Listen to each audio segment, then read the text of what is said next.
Rebecca's toes curled in her boots when her feet touched the unholy earth. Ancient trees populated the forest ahead, pale fog twisting between their trunks with serpentine grace.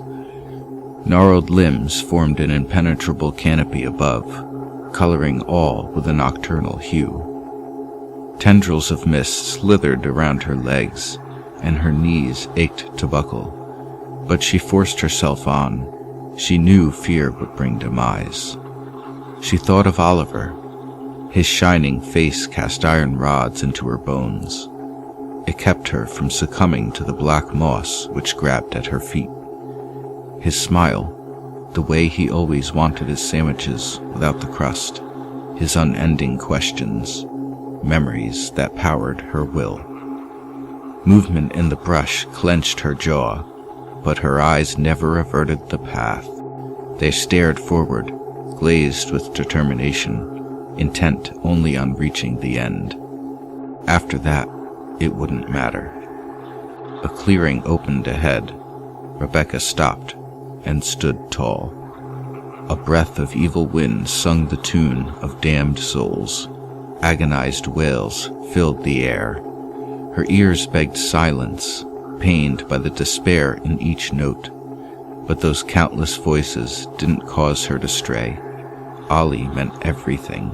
She'd sacrifice all for him to live again. You've braved the darkness. The words came from all directions, faint whispers carried by a quiet breeze. But you aren't without fear. How much can you endure? Visions of unspeakable torment invaded her mind. Mutilated bodies writhing in ebon mud, eyes removed, mouths contorted by ineffable suffering.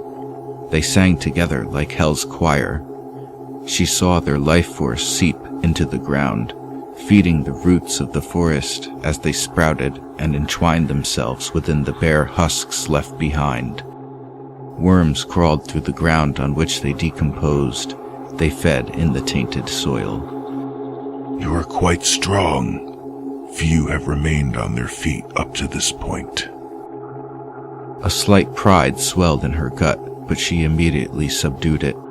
She didn't want them to see, but the quiver in her bowels alluded that it was already too late.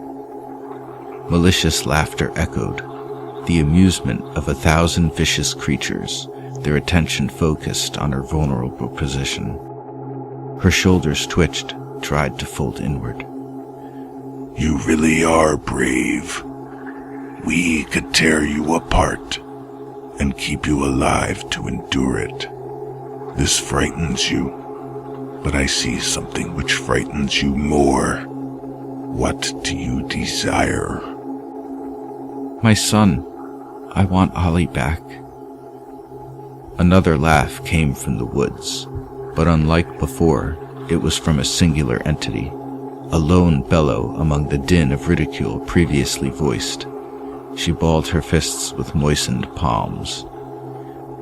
Don't be angry. I can offer what you seek, but you must offer something in return.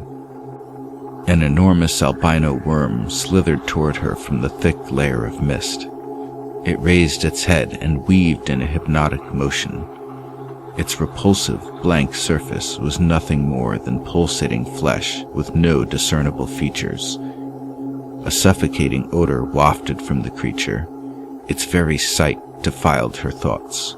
Rebecca stared back at the ghastly being, unaware what resided inside. Its unearthly form negated reason. Some things that shouldn't exist do. "What do you want?" she asked. Purple veins bulged from the white worm's glossy flesh. They pulsed in a sickening rhythm. Countless red eyes flickered in the darkness behind it, like demon stars in a vast and wicked universe. A boy's head burst through the soil next to the worm, followed by its limp corpse. "Oliver!" Vines lifted her son's body from the ground. Her eyes bled salty grief. You want him to live? Yes. Then he will. Her Ollie's pallid face lightened, eyes twitched. The vines withdrew and he stood on his own, staring with a disquiet gaze. He's alive! Oliver! You're here! The boy stood silent. The veins on the worm's body pulsated with vigor.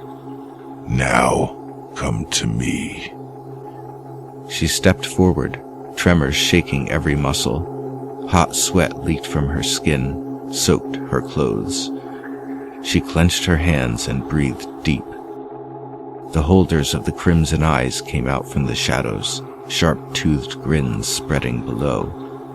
Remnants of humanity were carved into their knotty faces, eroded by the nefarious mist. Thin bodies crowded around her, skin like the bark of trees. Their clawed hands embraced her, took her into their communion of evil. She knew not what they were, only that she'd wither and become one of them. As they carried her away, she watched Oliver, and although his stare held a ghostly atmosphere, he was alive.